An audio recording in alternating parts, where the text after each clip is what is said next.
आणि आता उमेदवार तर कोण कशावर मतदान मागायला तर कोण कशावर मागायला. कोणी म्हणाले जातीवर तर कोणी म्हणाले ईट भट्टीवरच काम करून टाकावं. आणि कुणी विकासावर आपलं आमदार साहेब म्हणजे विकासावर. पण इथं बसलेल्या सगळ्यांना मला विनंती करायची, आता दुसरीकडे दुसऱ्या तशी विषयच काही नाही. महागाई नायकराव पाटील साहेबांनी भाषण केलं की मतदार संघात 3000 कोटीचा विकास मला इथं तर काही दिसला गेला, अंतराळात काय केला. विनायकरावजी पाटील साहेब, तुमच्यावर ज्या विलासराव साहेबांनी विश्वास ठेवला आणि तुम्हाला जे हाताला धरून राजकारणात मोठं केलं, ज्या कार्यकर्त्यांनी तुम्हाला हाताला धरून मोठं केलं त्याचे चपलं देखील फाटले. इथं बसलेल्या सर्व कार्यकर्त्यांना मला विनंती आहे, त्यांच्याकडे जाणाऱ्यांना सावधान, कारण स्वतःचे घर उठवून घेऊ नका. फेसबुक युट्यूब दोन्ही आहे. एक सिंगल कार्यकर्ता दाखवाय नाही का पाटलाने या स्टेजवर बोलायसारखा ठेवलेला. विनायकराव पाटील साहेबांना कारखाना दिला, कारखान्यासोबत 5 कोटी रुपये डीसीसी बँकेचं कर्ज दिलं आणि कर्ज दिल्यानंतर मग त्यांनी काय केलं, मोटरसायकलचा नंबर लावलेच लावले, पण पुन्हा नावाचं कर्ज त्याच कारखान्यावर केलं. मग ही इतर आता ही बँक काढली काय म्हणून त्यांनी हुशारी काय केली, पुण्यात कर्ज उचलले. म्हणजे यांना देखील किती धोका दिला. मग तुम्ही आम्ही कोण, मग त्यांना विकासच बघायचा असेल तर मन्या नदीवर 8 बंधारे आणि 9वा बंधारा अंतेश्वरचा होणार आहे. ही विकास नव्हता का? ज्या विश्वासानं तुम्हाला आदरणीय बाळासाहेब जाधव साहेब आणि किशनरावजी देशमुख साहेब यांनी तुमच्यावर विश्वास टाकून कारखाना दिला, तुम्हाला तर फुकट दिलत ना. मग तुम्ही काय केलं, अक्षरशः त्या कारखान्याच्या भंगारी कायचं काम तुम्ही केलं, भंगारी करायचं. आणि त्या पिरियड मध्ये आपल्या तालुक्यात योगायोग पाऊस जास्त झाला आणि लोकांना पाऊस जास्त झाला म्हणून घुस लावले. साहेब, मंत्र्याच्या मागे तेवढी गाडी फिरत नव्हती, तेवढी एका चिडबाईच्या मागे गाडी फिरत होती. मग आता ती वेळ तुमच्यावर आहे का? आता ही जाती जातीचं राजकारण चालू आहे. माझ्या सोयऱ्या धैर्याला इकडे ध्यान धरून ऐका. आता जी सोयरा थांबलाय ती 20 तारखेपर्यंत तुमच्या सोबत आहे आणि आयुष्यभर सोबत राहणारा शिवाजी खांडेकर तुमचा सोयरा आहे. अरे काम पडलं की मी आणि मतदान म्हणलं की त्याला. आणि त्यांनी काय सांगितलं, ते बी महाशय काय म्हणले, कारखाना फुकटच घेतला. या बालाघाटच्या शाळेची जमीन तुम्ही 400 रुपये एकर ना आमच्या सोयऱ्याची घेतली, 400 रुपये एकर ती फुकट न हो का?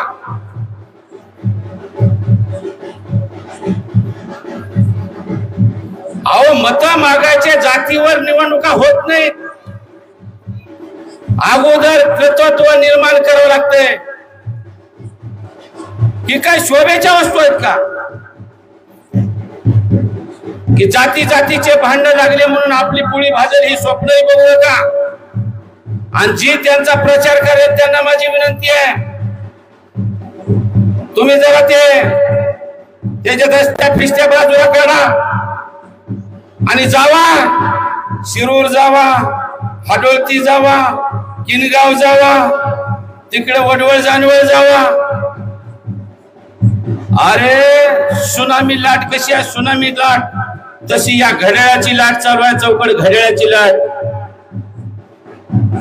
आणि तुम्हाला झोपेत स्वप्न कसे पडेल की मला तुमच्या इथल्या गावाला येणं म्हणले की चुकोल शिवाजी खांडेकरलाच भूत की माझं भूत त्यांना गेलं आणि त्यांचं भूत मला आलं. आमची वाडी नव्हती का त्या भूतवर? देव म्हणताना आमचंच आहे. इतकं कदाचित तुम्हाला भरम झाला असेल, पण मला तुम्हाला एक सांगायचंय,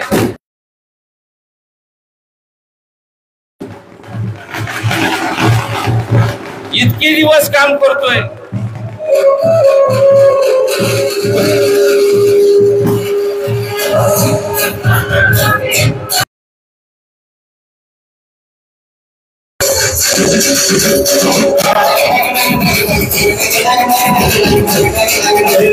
आवाज कोणाचा, आवाज जनतेचा, काही दिशा पूर्ण खुंबला राष्ट्रवादी पुन्हा. गलतीच्या वाटेने जाऊया साथीने, एका मुखाने हुजवला राष्ट्रवादी पुन्हा. आवाज कोणाचा, आवाज जनतेचा, काही दिशा पूर्ण खुंबला राष्ट्रवादी पुन्हा. या ठिकाणी आपले लाडके उमेदवार आदरणीय बाबासाहेब पाटील साहेबांचं आगमन झालेलं आहे. तरी सर्वजण आपण टाळ्याच्या गजरात त्यांचं स्वागत करावं. आदरणीय आपले लाडके उमेदवार, महायुतीचे उमेदवार आदरणीय बाबासाहेब पाटील साहेबांचं आगमन झालेलं आहे. आपण सर्वांनी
आपले नेते आदरणीय बाळासाहेब जाधव साहेबांच्या नेतृत्वाखाली काम करताना या कारखान्यावर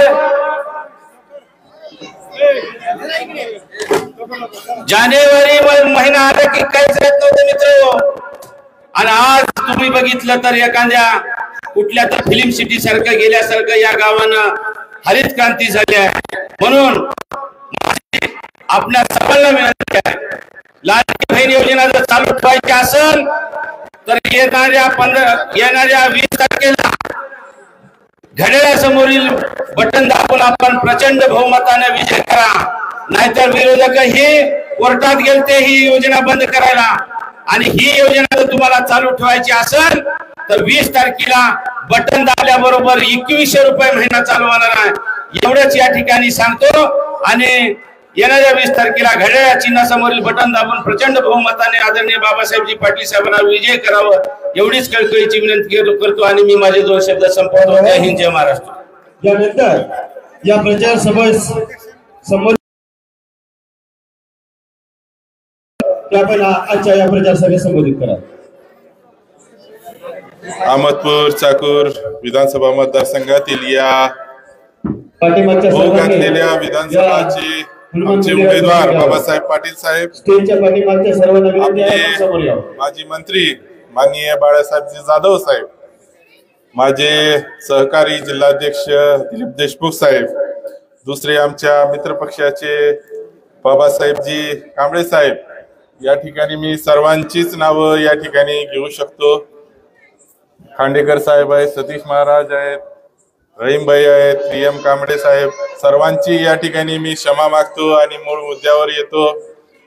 मित्र हो, या जिल्ह्यामध्ये महायुतीचं चांगलं असं वातावरण या ठिकाणी आपल्याला दिसत आहे आणि मी आपणास आश्वस्त करतो की निश्चितपणे महायुतीचे सर्वच उमेदवार या ठिकाणी मोठ्या फरकानं, मोठ्या लीडनं या ठिकाणी निवडून येणार आहे.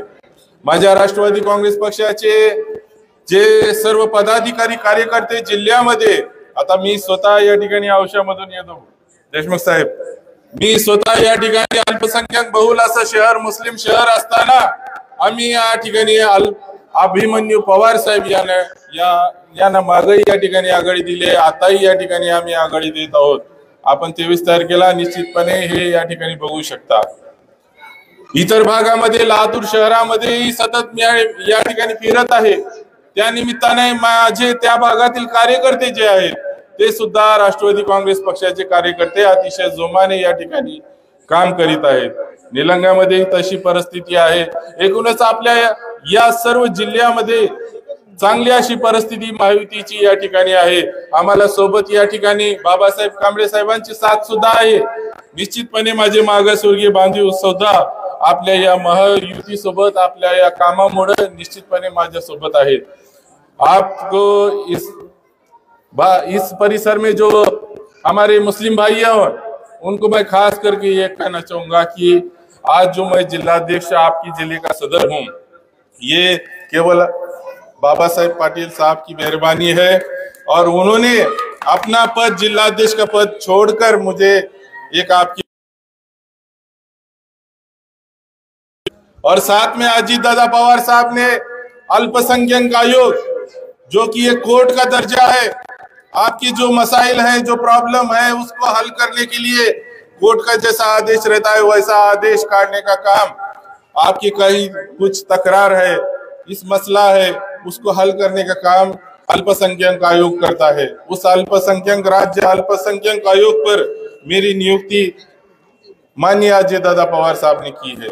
तो आपके साथ जितने मसाइल होंगे, आपकी जो परेशानी होंगी, ये सब हल करने की जिम्मेदारी मैं लेता हूँ.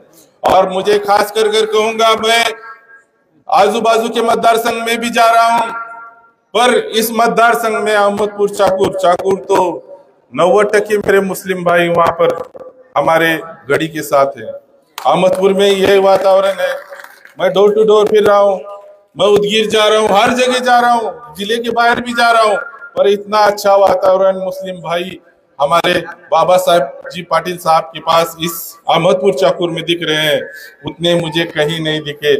क्योंकि उनका और बाबा बाड़े साहब जादव साहब का जो साथ रहा है, जो उनकी हमेशा जो आदत रही है, हमारा इज्तिमा रहो या कोई भी रहो, हमेशा वो दौड़ के आते हैं.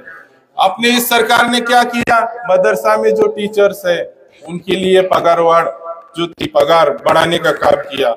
मार्टी जैसी अल्पसंख्यक आयोग की समकक्ष ऐसी ये जो मार्टी एक बहुत अच्छी योजना है, वो हमको लाई. परदेशी शिष्यवृत्ति मुस्लिम बच्चों,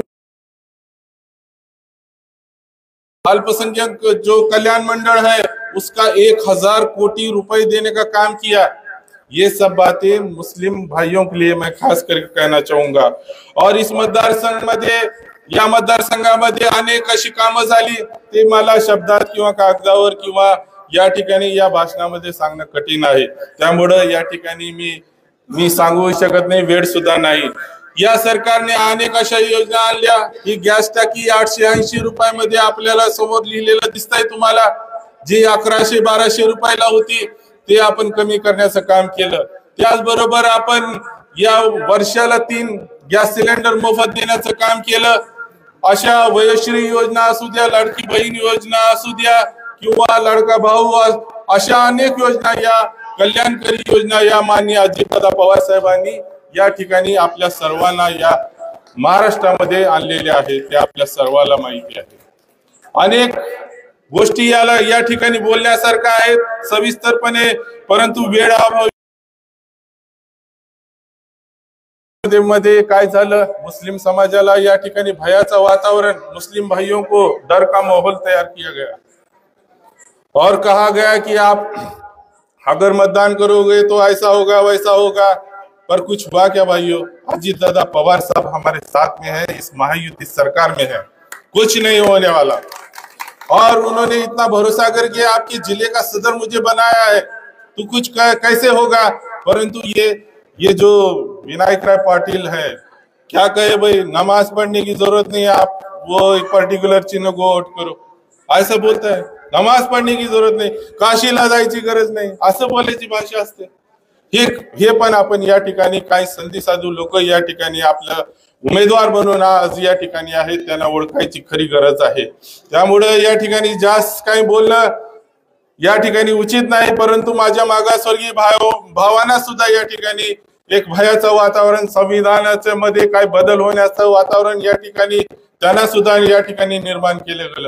त्यामुळे या ठिकाणी तो सुद्धा लोकसभेमध्ये हा समाज आपल्यापासून दूर गेला, परंतु हे भयाचं वातावरण आता दूर झालेलं आहे। निश्चितपणे या ठिकाणी महायुतीचं सरकार येणार आहे आणि मी उच्च या बैठकांना उपस्थित राहतो। मुंबईची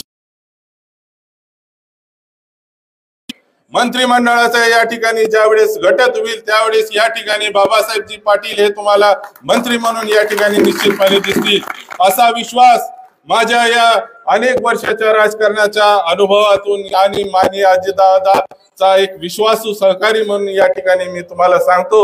आणि तुम्ही जे 20 तारखेला मतदान करणार आहात, एका मंत्र्याला या ठिकाणी मतदान करणार आहात, हे तुम्हाला या ठिकाणी आवर्जून सांगतो आणि तुम्हाला एक विश्वास देतो की आपण निश्चितपणे जी त्यांची कारकीर्द राहिलेली आहे त्यामुळे त्यांना मंत्रिमंडळामध्ये निश्चितपणे या ठिकाणी स्थान मिळणार आहे। एवढंच बोलतो आणि थांबतो। जय हिंद, जय राष्ट्र। धन्यवाद साहेब। यानंतर बाबासाहेब कांबळे साहेबांना विनंती करतो की आपण या प्रचार सभेत संबोधित करावं।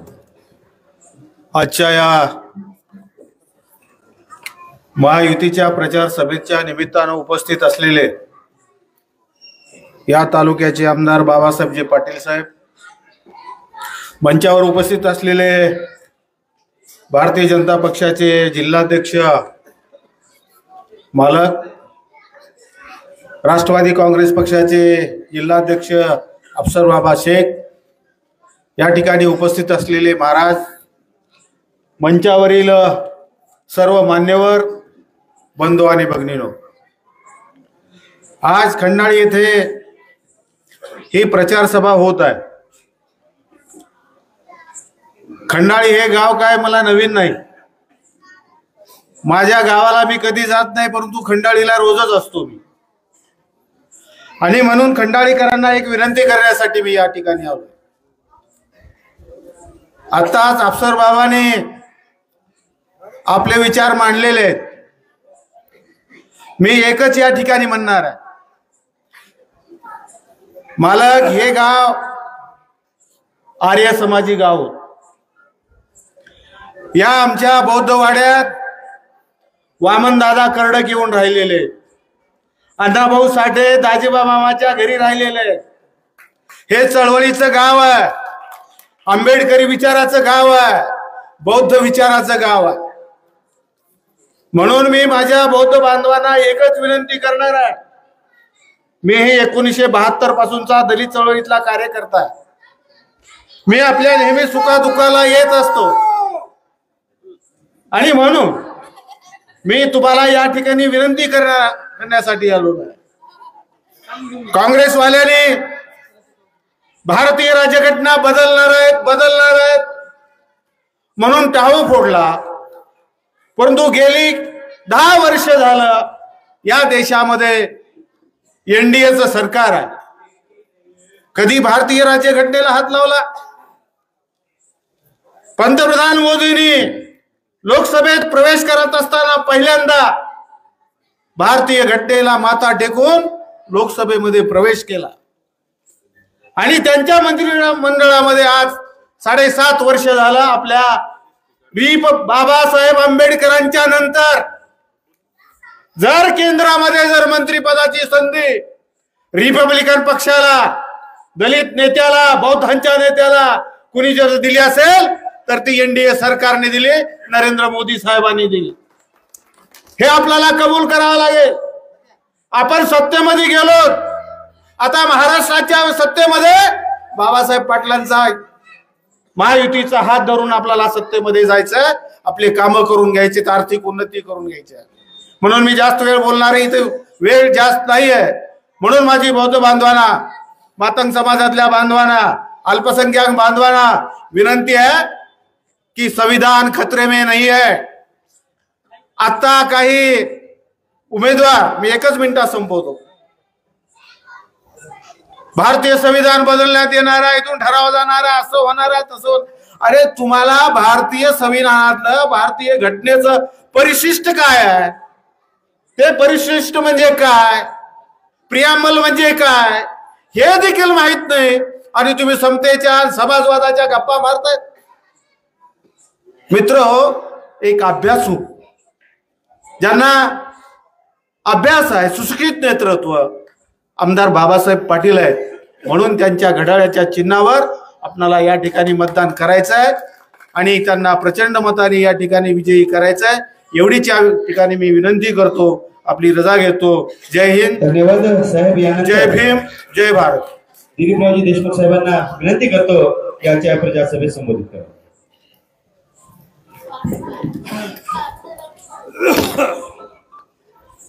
आपल्या सर्वांचे लाडके महायुतीचे उमेदवार आदरणीय बाबासाहेबजी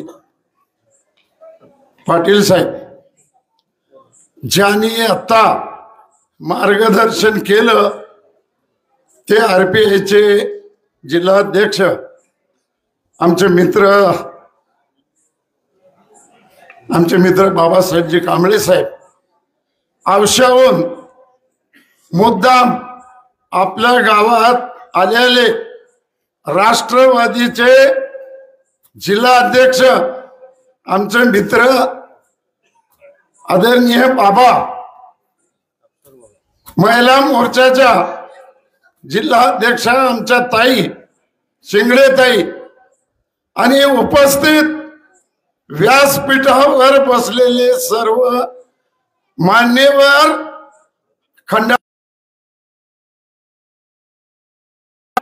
खंडाळीचे पोलीस पाटील आणि एवढ्या मोठ्या संख्येने उपस्थित असलेले माझ्या सर्व भावांनो, 20 तारखेला मतदान आपल्याला करायचंय. तर ते का करायचं? 2.5 वर्षापासून या राज्यामध्ये महायुतीचं सरकार आहे. मागल्या 2.5 वर्षामध्ये उद्धव ठाकरेचं सरकार होत. 2.5 वर्षामध्ये उद्धव ठाकरे सरकारनं शेतकऱ्याला तर सोडा पण माझ्या लाडक्या बहिणीला सुद्धा सन्मान अजिबात सुद्धा दिला नाही. अरे महायुतीचं सरकार आलं, आमच्या लाडक्या बहिणीला 1500 रुपये महिना चालू झाला. शेतकऱ्याचं मागलं लाईट बिल माफ आणि पुढचंही माफ. आणि आता महायुतीचं सरकार जर आल्याबरोबर शेतकऱ्याचा 7-12 हे कोरा होणार आहे, कोरा. अरे हा हिंमत या आघाडी सरकारची हिंमत आहे. बाबासाहेब पाटील साहेबांना 2.5 वर्षामध्ये 2,500 कोटीचा निधी हा पहिल्यांदा आलाय. पहिल्यांदा कधी चालले आयुष्यात. बकड आमदार होऊन गेले, निधीचा विषयच नाही. महायुतीचं सरकार असल्यामुळं बिलकुल तुम्ही आता कसले तुम्ही काळजी करू नका. येत्या 20 तारखेला आता कमळामध्ये आता घड्याळ आहे आणि घड्याळामध्ये धनुष्यबाण आहे. म्हणून कसल्याही प्रकारची काळजी तुम्ही करू नका. बाकीचे उमेदवार कोण आहेत, कसे आहेत, गोरे आहेत का काळे आहेत, आपल्याला बघायची आवश्यकता नाही. येत्या 20 तारखेला आमच्या बहिणीला 2100 रुपये 2100 रुपये पडणार आहेत. तुम्ही गावीर कसं असं म्हणजे तुम्ही का गच कसे आहात? अरे महायुती सरकार एवढं मोठं काम करतंय, तुम्ही का असं धरून आणल्यासारखं कसे बसला? आनंद आनंद तुम्ही आता साजरा करा. ज्या वेळेस महायुतीचं सरकार येणार आणि शेतकऱ्याचं कल्याण करण्याचं काम या महायुती सरकार करेल अशी आपल्याला कळकळीची विनंती करतो. येत्या 20 तारखेला घड्याळाचं बटन दाबा आणि आदरणीय बाबासाहेब पाटलाला प्रचंड प्रचंड मताने विजयी करा अशी आपल्याला कळकळीची विनंती करून मी माझे 2 शब्द संपवतो. जय हिंद, जय महाराष्ट्र. धन्यवाद साहेब. लहानापासून थोरापर्यंत चाकूर आणि अहमदपूर तालुक्याच्या आपुलकीचं चारित्र्य संपन्न नेतृत्व, शिक्षण, शेती, उद्योग, व्यवसाय, बँकिंग, दूध व्यवसाय अशा अनेक व्यवसायामध्ये त्यांनी विकास करून दाखवला असे आदरणीय आमदार साहेबांना विनंती करतो की आपण या प्रचार सभेत संबोधित करावं. मौजे खंडाळी येथे हो घातलेल्या विधानसभेच्या प्रचार सभेचे अध्यक्ष बालासाहेब पौळ, आता ज्यांनी आपल्याला मार्गदर्शन केलं ते भारतीय जनता पक्षाचे जिल्ह्याचे अध्यक्ष दिलीपरावजी देशमुख साहेब, RPIचे जिल्हाध्यक्ष कांबळे साहेब, राष्ट्रवादीचे जिल्हाध्यक्ष डॉक्टर अफसर बाबा, शिंगडेताई, व्यासपीठावर उपस्थित असलेले सर्व पक्षाचे पदाधिकारी, या गावातील सर्व शेतकरी बांधव, शिक्षक बांधव, तरुण मित्र आणि माझ्या माता भगिनी, वेळ कमी आहे, कमी वेळामध्ये आपल्याला बोलायचे आहे. 20 तारखेला आपल्याला विधानसभेचा मतदानाचा निर्णय घ्यायचा आहे. मी आज महायुतीचा उमेदवार म्हणून मी तुमच्या समोर उभा आहे. आतापर्यंत जेवढ्या काही निवडणुका झाल्या आणि भविष्यात काही होणाऱ्या ह्या निवडणुका विकासाच्याच मुद्द्यावर झालेल्या आहेत आणि भविष्यात देखील तशाच झाल्या पाहिजेत. डॉक्टर बाबासाहेब आंबेडकरांनी आपल्याला ही जी घटना दिली, लोकशाही दिली, तर याच मुद्द्यावर याच मुद्द्याच्या बाजूने फिरण्यास उत्सवामध्ये सगळ्यांनी मतदानाचा हक्क बजावला पाहिजे. उमेदवार म्हणून बघत असताना त्याच्याकडे 4-5 प्रमुख गोष्टी ह्या उमेदवाराकडे असल्याच पाहिजेत. तो या मतदारसंघाला त्याच्या प्राथमिक माहिती असली पाहिजे. कोणत्या कामामुळे या मतदारसंघाला न्याय भेटणार आहे, कोणत्या कामामुळे इथल्या तरुणाच्या हाताला काम लागणार आहे, कोणत्या कामामुळे इथल्या सामाजिक सलोख्याचं वातावरण निर्माण होणार आहे. 18 पगड जातीच्या लोकांना घेऊन चालायचं काम आम्हाला आमची लोकशाही आम्हाला सांगते. आपल्या धर्माचं आचरण करायचा अधिकार आपल्याला आहे, पण दुसऱ्याच्या धर्माचा देखील आपण आदरच केला पाहिजे. ही आमची घटना, हे आमचं तत्व आम्हाला सांगतंय. म्हणून आज बघतोय कुठंतरी आवाज येतोय की या ठिकाणी निवडणुकीच्या माध्यमातून सामाजिक तेढ निर्माण होण्याची भाषा काही लोक करतायत. समाजातल्या मतदार बंधूंनी जागा झालं पाहिजे. एक चूक झाली तर सगळ्या भविष्यामध्ये आपल्याला वातावरण बिघडून जाईल, याची सगळ्यांनी आपण खबरदारी घ्यायला पाहिजे. आताच मालकाने सांगितलं, आपण 19ला मला आशीर्वाद दिला, त्यावेळेस आपण मतदारसंघाचा एक तयार केला होता प्लॅन. नंतर काम होत नव्हते. आपल्याला सगळ्याला मी बोलवतो, आपल्या भागातले गावातले बरेचसे लोक आले होते की आपल्याला दादाच्या सोबत राहायचे का पवार साहेबांच्या सोबत राहायचे. अनेक लोकांनी आपले मत मांडले आणि शेवटी निर्णय झाला की आपल्याला विकासाच्या समोर जायचे आहे.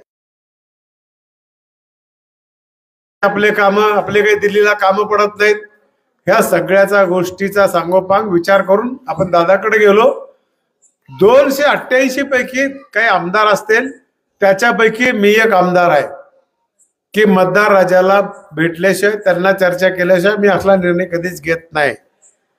मी खोके घेऊन गेलो नाही. माझ्या समोर मतदारसंघातल्या शेतकऱ्याचा चेहरा, तरुणाचा चेहरा दिसत होता आणि यांच्या चेहऱ्यावरच आम्हाला अश्रू पुसायचे निर्णय घ्यायचा असेल तर आपण युती सोबत गेला पाहिजे. आज आपण बघितलं, मालकाने सांगितलं, या मतदारसंघात आणि शहरामध्ये अनेक विकासाची कामं केली. त्या कामामधून प्रत्येक माणसाला त्याच्यामधून आपल्याला उपयोग होण्याचं काम केलं. प्रशासकीय इमारती केल्या, त्याच्यामधून आपल्याला एका ठिकाणी गेल्यावर सगळं काम होणार आहे. नगरपालिकेमध्ये बघितलं आपण, दुकानं केले, तिथे लोकांना, छोट्या छोट्या लोकांना दुकानं मिळण्याची शक्यता आहे. मग हे जर केलं नसतो आपण तर आपल्या नवीन लोकांना व्यवसाय करता आला नसता. अहमदपूर शहरामध्ये तर चेहरा मोहरा बदलून टाकला. अचंबित होतोय आम्ही. आतापर्यंत अहमदपूर शहरामध्ये एवढे रस्ते आणि नाल्या कधीच झाल्या नाहीत. खूप मोठा बॅकलॉग होता आणि त्याच्यामुळे प्रत्येक शहरामध्ये पिण्याच्या पाण्याचे प्रश्न मिटवले. आरोग्याचा सगळ्यात महत्वाचा प्रश्न होता आपल्या अहमदपूरमध्ये ट्रॉमा केअर सेंटर 2009ला सुरुवात झाली. मध्यंतरीच्या काळामध्ये त्याच्याकडे लक्ष कोणीच दिलं नाही आणि मग दुसऱ्या फेज मध्ये काम सुरू केलंय. हायवे झालेत. आपल्याकडे गाड्या काही तेवढ्या चांगल्या स्थितीत नाहीत. लोकांना वाहन कसं चालवायचे त्याचा अजून नॉलेज नाही. होईल, थोडा थोडानं प्रगती होईल. अपघात तर होऊ नये, पण झाला तर तातडीनं ज्यावेळेस ट्रीटमेंट होती त्यावेळेस त्या अपघात झालेल्या लोकांचं नुकसान होणार नाही. त्याच्यासाठी हे दवाखाने महत्वाचे आहेत. रोकडा सावरगाव होतं, तिथं स्वातंत्र्य सैनिकाची भूमी, गरज होती, तिथं प्राथमिक आरोग्य केंद्र मंजूर केलं, निधी दिलाय, काम संपत आता लेंटल लावायला आले. सगळ्यात महत्वाचा म्हणजे आमच्या किनगावचा प्रश्न होता ग्रामीण रुग्णालयाचा. तालुका जरी नसला तर तालुक्याच्या बरोबरीचं गाव कुठल्याही निकषात बसत नव्हतं. खास बाब म्हणून विशेष करून मी त्या खात्याचे मंत्री सावंत साहेबांचे आभार मानतो. या सगळ्या कामामध्ये आरोग्याच्या मला खूप त्या माणसांनी मदत केली. एकनाथराव शिंदे साहेबांनी केली नाही, दादाचं तर असते, देवेंद्र फडणवीस साहेबांचीही खूप मदत होती आपल्याला. आणि म्हणून मित्रांनो, शेवटच्या टप्प्यामध्ये आपल्या खिंडाळीचं प्राथमिक आरोग्य केंद्र होतं. मोठं गाव आहे, जिल्हा परिषदचं सर्कल आहे. आतापर्यंत वाट बघत होतं मी आमदार व्हावं आणि खंडाळीचं प्राथमिक आरोग्य केंद्र त्याची ऑर्डर काढली आहे. त्याला ताबडतोबीनं निधी देऊन तुम्ही जागेची व्यवस्था करा. खंडाळीकराला शोभेल अशा प्रकारचं आपण प्राथमिक आरोग्य केंद्र करू. खंडाळीच्या वैभवामध्ये भर घालायसाठी, खंडाळीला ज्याच्यामुळे काही गती येणार आहे असे 2-3 कामं तर माझ्या काळामध्ये झालेत.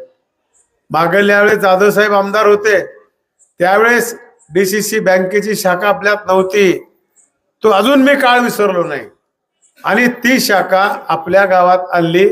त्याच्यामुळे तुमच्या या भागातल्या लोकांना शेतकऱ्याचे प्रश्न मिटले, कर्ज उपलब्ध झालं आणि सगळ्यात दुसरं म्हणजे आरोग्याचं काम इथं झालंय. एका कामामध्ये मला यश आलं नाही, मी नाराज आहे तुमच्यावर. मला या गावातल्या आणि परिसराच्या लोकांची शिक्षणाबद्दलची मला खूप तळमळ होती. कारण मास्टर प्लॅन मध्ये कांबळे साहेब हे गाव होतं. मी कोपऱ्याची शाळा चांगली चाललेली ट्रान्सफर केली. मला पाहिजे तेवढं सहकार्य भेटलं नाही, प्रयत्न केला पण नाही, त्याच्यामध्ये आम्ही फेल गेलो. शेवटी लोकांचं सहकार्य नाही आणि मग शाळा मी परत घेऊन गेली. माझा काय उद्देश होता, मला इथं ज्युनियर कॉलेज काढायचं होतं, इथल्या मुलीच्या शिक्षणाची सोय करायची होती, अजून डिग्री कॉलेज काढायचा माझा मानस होता. पण तुम्ही सहकार्य केलं नाहीत मित्रांनो. कशाचा राग होता मला माहिती नाही, पण खूप मोठी चूक झाली. माणसाने शिक्षणासाठी सगळ्यांनीच प्रयत्न करायला पाहिजे. एखाद्या वेळेस दुसरं काम कोणतं नाही झालं तरी चालेल, पण शिक्षणाला प्राधान्य अहिल्याबाई होळकरांनी त्या काळात दिलं. महिलांना शिक्षणाची सोय केली. आज त्याचाच भाग म्हणून शिंगडेताई इथे व्यासपीठावर आहेत, त्याही ग्रॅज्युएट आहेत, सिनेट मेंबर आहेत. म्हणून सरकारने विचार केला महिलांचं सक्षमीकरण झाल्याशिवाय राज्याचा आणि राष्ट्राचा आणि घराची प्रगती होऊ शकत नाही. म्हणून आमच्या सरकारने विचार केला महिलाला 1500 रुपये म्हणजे काहीच नाही, पण दिले. आमच्यावर नाव ठेवले, कोर्टात गेले, पण कोर्टाने सांगितलं हे आमचं काम नाही. कायदे मंडळ आहे, त्यांना जे चांगलं करायचं आहे किंवा काय करायचंय त्यांच्यामध्ये आम्ही हस्तक्षेप करत नाही. आधी वाटलं लोकांना हे निवडणुकीपुरतीच आहे. 46,000 करोड रुपयाची तरतूद केली आहे. दादानी 9 वेळेस अर्थसंकल्प सादर केलाय. बजेट काय असतं आम्ही उकळून पितोय. बजेट किर्द काय असतंय आम्हाला माहिती आहे. कॅश फ्लो काय असतंय माहिती आहे. आमचं अर्निंग कशातून येत आहे, महसूल मधून किती येत आहे, जीएसटी मधून किती येत आहे, टॅक्स मधून किती येत आहे, ह्या सगळ्या गोष्टीचं कॅल्क्युलेशन आहे. डोळे झाकून पैसे ठेवले नाहीत. देशाला प्रगतीकडे न्यायचे, त्याचे पैसे त्याला हात न लावता त्या महिलाला पैसे दिले. बघता बघता 7,500 रुपये खात्यावर पडल्यात. मी त्याचा प्रमुख आहे आमदार म्हणून. तुमच्या गावात ह्या मंदिरात येऊन गेलो, बैठक घेतली. डेप्युटी कलेक्टर मॅडम, तहसीलदार, बीडीओ, मंडळ अधिकारी ताबडतोब संघात याचा फायदा होत आहे. महिला त्याच्यामध्ये जास्त आहेत, बाकीच्या त्याच्यामध्ये बसत नाहीत. काही आशा वर्कर आहेत, काही अंगणवाडीच्या कार्यकर्ते आहेत, काही लोकांना निराधार कमिटी पगार मिळते. ज्यांना 1500 मिळतात त्याला या योजनेमध्ये राहता येत नाही. निलंगा आपल्यापेक्षा मोठा आहे. मला माहिती भेटलेली निलंगा तालुक्याच्या बरोबरीने आपण गेलोय. हे उभं होत नाही. ह्याला प्लॅनिंग, नियोजन आणि सातत्य पाहिजे. हे या पट्ट्यानं करून दाखवलं आहे. 1 लाख महिला पाहिजे. घरी बसून झोपून दवाखान्याचे सलाईन लावून विकास होत नाही. त्याच्यासाठी त्याला प्लॅनिंग करावं लागतंय आणि नीट वाटणं जावं लागतंय. जायचंय आम्हाला अहमदपूरला. आम्ही जर राणी सावरगाच्या रोडला गेलो तर लागेल का? नाही जाणार. आम्हाला अहमदपूरच्याच रोडला जावं लागेल. मित्रांनो, आज बघा, आतापर्यंत आमच्या हातून या मतदारसंघात काही भलं झालंय का नाही? काही लोकांना नोकऱ्या लागल्यात का नाही? तरुणाच्या हाताला काम लागले का नाही? तुमच्या गावातले देखील 19 पोर आज डेअरीमध्ये आणि कारखान्यामध्ये आहेत, बँकेत आहेत. मग हे कोणामध्ये क्षमता आहे? लोकशाही जरी असली तरी लोकशाहीचा फायदा कुणामुळे जास्त होणार आहे? या मतदारसंघाला प्लॅनिंग करणारं नियोजन कुणाकडे आहे ते बघितलं पाहिजे. करोडो रुपये या लागलेत. उसामधून पगार आहेत. 19 लोकांचा पगार विचार केला तर किती रुपये येतात? आज एवढ्या लोकांचा तरी संसार भागायला लागलाय.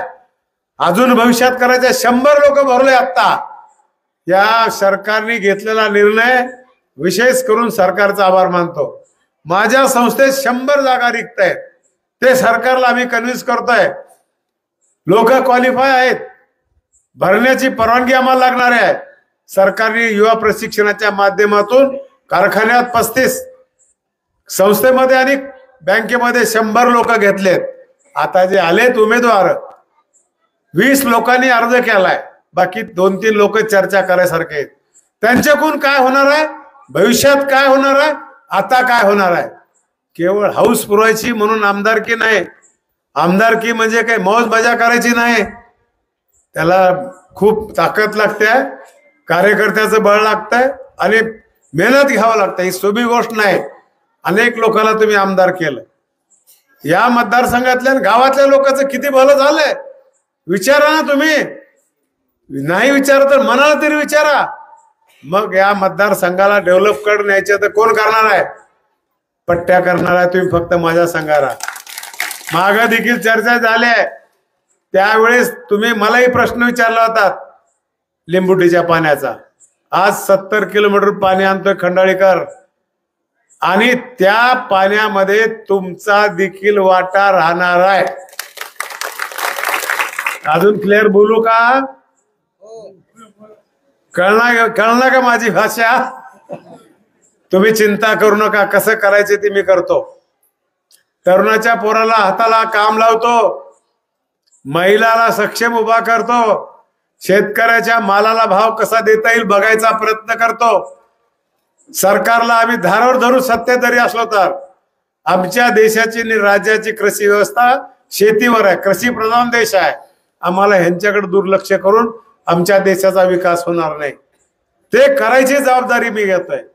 बालकांनी सांगितलं आता, आज केंद्र सरकार मी तुम्हाला पुरुषाला देत नाहीत का भावाला?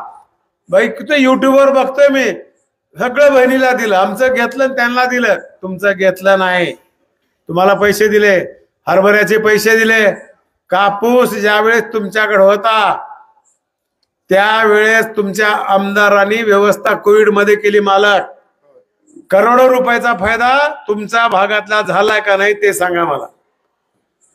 कोणी घ्यायला तयार नव्हता, आपल्याकडे जिनिंग नव्हत्या, परवाने घ्यायला तयार नाही, आमचा आम्हाला सुधारणा गेलाय.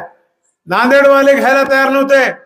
शेवटी पालकमंत्री अमित भैयाला बोललो, आमचे जे श्रीकांत जी कलेक्टर होते, इथून माणसं नागपूरला पाठवले. ग्रेडरची ट्रेनिंग घेतल्याशिवाय त्याला ते ग्रेडरचे पदवी देता येत नाही. आणि आपल्याकडे माणसं नव्हते. कोविड मध्ये देखील माणसांनी ट्रेनिंग घेतली. कापसामध्ये टेपल किती आहे, कापसाला ह्या भाव किती लागतंय हे बघायसाठी त्याला ज्ञान दिलं पाहिजे. आणि ते ज्ञान घेऊन आल्यावर कापूस असा वळल्यानंतर त्याच्यात धागा कोणत्या 10चा निघतोय का 8चा निघतोय ते कळतंय, त्याच्यावर दर ठेवत आहे. नाहीतरी आपल्या शेतकऱ्याचं, खंडाळीच्या लोकांचं दसवाडी असाच पट्टा गेला. या लोकांचे मालक कापसाची खूप मोठे नुकसान झाली असते. एक एक निर्णय आम्ही तुमच्या प्रत्येक कामासाठी, हितासाठी घेतलाय आम्ही. आणि आता देखील आम्हाला घ्यायचे आहे. राज्यामध्ये युतीचं सरकार आणायचं आहे. अजून चांगले निर्णय घ्यायचे आहेत आम्हाला. कर्जमाफीचं धोरण अवलंबचे आहे. मुख्य आमदार नाही, सभागृहात जिथं बोलायचे तिथं बोललोय. हरणाचा प्रश्न मांडलाय, डुकराचा प्रश्न मांडलाय, सागवानाचा प्रश्न मांडलाय, शिक्षणाचाही मांडलाय. सरकारला सांगितलं मराठी शाळा सगळ्या बंद करून टाका आणि सगळ्याच इंग्लिश शाळाला परवानगी द्या. हे काय बाजार लावलाय? मराठी शाळेत पोरं भेटत नाहीत, इंग्लिशला जायला परवडत नाही. कुठली तरी एक सिस्टीम ठेवा, सगळ्या इंग्लिश स्कूल करा ना. मग धड मराठीत गेलं तर त्याला इंग्रजीही ना गेलंय, इंग्रजीत गेलं तर मराठी वाचाय ना, आणि मग त्याची प्रगतीच होत नाही. आणि त्या संदर्भात देखील आपल्याला नागरिकाला विचार करावा लागेल. नुसतं मतासाठी आणि विकासासाठी करायचं नाही. 311 कोटीचा रस्ता आहे मधून मंजूर केलाय खंडाळीकरांनो. सांगलीपासून नेलाय गंगा फेफाटा मार्गे तुमच्या गावात ह्या रस्त्याने पुढे जाणार आहे, पुढे रसवाडीला जाणार आहे, पार पुढे कारेपूरला. गावाचं नाव सांगून तुमचा वेळ घालणार नाही. 500 कोटीचे 2च रस्ते आहेत. लांजीपासून सुरू केलाय, अंदोरीला रस्ता आणलाय, इथले टाकळगावचा रस्ता केलाय, इथे आमच्या शेनकुड सुनेगाव शिंदला केलाय. आणि हे सगळे बॅरेजेस उन्हाळ्यामध्ये एकदा भरायची व्यवस्था तुमचा आमदार करणार आहे, त्याच्यासाठी मत मागणार आहे. आमदारक्या बक्कळ बघितल्यात आम्ही, आणि एका आमदारकीत मतदारसंघाच्या भल्यासाठी प्रत्येक वेळेस मी निर्णय घेतलाय. 2009ला कारखाना लिफ्ट इरिगेशन चालू केली, यावेळेस आम्ही बॅरेजेस सुरू केले, यावेळेस आम्ही तिकडून अंतेश्वरून परवानगी आणली. 4000 कोटीची आज त्याची किंमत आहे मित्रांनो. ह्याला म्हणतात आमदारकी. उगा दारू पाजून पोराचे घर उठवायचं काम कमी केलं नाही, आम्ही केली नाही. लोकांचे घर बसवायचं केलं आम्ही. तुमच्या जीवनामध्ये आनंद आणायचा ते काम केलंय आम्ही. मग कोणतं बक्षी करायचं तुम्हाला? घर उठणारे बघायचेत का घर बसणारे बघायचेत? ही भूमिका तुम्हाला 20 तारखेला घ्यायची आहे. काही भारतीय जनता पक्षाचे लोक आहेत, काही शिवसेनेचे आहेत, तुम्हाला अडचण नाही. आता माहितीतून मला जागा भेटली, जिथं ज्या पक्षाचा आमदार आहे ती जागा त्यांना दिली. औसा आणि निलंग्यामध्ये भारतीय जनता पक्षाला भेटली, आमच्याकडे उदगीर आम्हाला आमच्याकडे होती. म्हणून आता त्याच्यामध्ये आपल्याला कमळ हुडकायची आवश्यकता नाही. त्याच्यामध्येच कमळ आहे, त्याच्यामध्येच बाण आहे. आणि ह्याच्यापेक्षा दुसरं आम्हाला जे राजकारण करायचे आहे 18 पगड जातीच्या लोकांना घेऊन करायचे आहे. महात्मा गांधीने देशाला स्वातंत्र्य उगं मिळून दिलं नाही. काही लोक बोलतात महात्मा गांधी बद्दल, माहिती नसणाऱ्या माणसाला महात्मा गांधी बद्दल बोलायचा अधिकार नाही. नाव त्याला काय दिले आपण? मजबुरी का नाम महात्मा गांधी म्हणतो का नाही आपण? वाक्य चुकीचं आहे. मजबूती का नाम महात्मा गांधी आहे. मजबूती का नाम देतो पुस्तक पाठवून. पुस्तक पाठवून देतो, वाचा, आणि ते खरं वाटलं तर मग सांगा बाबासाहेब पाटील हे तुमचं खरं आहे. अरे एका काठी हातात घेऊन पंचम जॉर्ज बोलीले भेटायला, कोण आहे म्हणले? महात्मा गांधी. बोलाव, आम्ही मिलना चाहते. सांगितलं, त्यांना पत्र आलं त्यांच्या अंबेशीचं, पण त्यांचं काही कोड आहे, त्यांचं ठरलेलं आहे कसं भेटायला जायचं. त्यांनी सांगितलं कोट बूट सूट घालून आला पाहिजे. पत्र वाचले, बॅरिस्टर होते महात्मा गांधी, त्या पत्राकडे फार लक्ष दिले नाहीत. गेले हातात काठी घेऊन पंचा टाकून. तिथल्या लोकांना विचारलं त्या पंचमजारनं, हाय मिस्टर महात्मा गांधी, आम्ही सांगितलेले तुम्हाला त्याप्रमाणे आला नाहीत. अरे तुम्ही तर चोर आहो म्हणले, आमचे सगळ्या देशातल्या लोकांचे कपडे चोरला, मी एकटा सूट बूट घालून काय तुम्हाला मिळणार आहे? असा बोलणारा आणि दमदार नेता म्हणून मजबूती का नाम महात्मा गांधी आहे. आणि बोललेले ना त्यावेळेस पंचमजार लोक बघत बसला. समजून घेऊन बोला, हे स्वातंत्र्य सहजासहजी मिळालं नाही. ज्या वेळेस अमृतसर मध्ये जे घटना घडली, जाऊन बघा तुम्ही. हिरीमध्ये गोळ्या घातल्या, वरी लोक भीतीवर चढलेले, अशा गोळ्याच्या तिथं होल आहेत. आत्ताच्या वेगळ्या गोळ्या आहेत. 303 ची गोळी म्हणजे इकडून बारीक भोगन पुढे मोठं. काय वाटलं असल, हीर भरली होती तिथे ना जालियनवाला बाग. तिथे स्वातंत्र्य कशासाठी मिळून दिले आम्हाला? आमच्या राजकारणाची पोळी भाजवायसाठी, जातीवर निवडून येण्यासाठी. अरे प्रोग्राम द्या जनतेला, विकासाचा प्रोग्राम द्या. लोकाला पटलं तुम्हाला देतील, माझं पटलं तर मला देतील. पण समाजामध्ये, महाराष्ट्रामध्ये एक चूक झाली तर पिढ्याना पिढ्या आपल्याला भोगावं लागेल. मित्रांनो, बघितले आपण काय चाललंय. शिवाजी महाराजाचा आणि आमच्या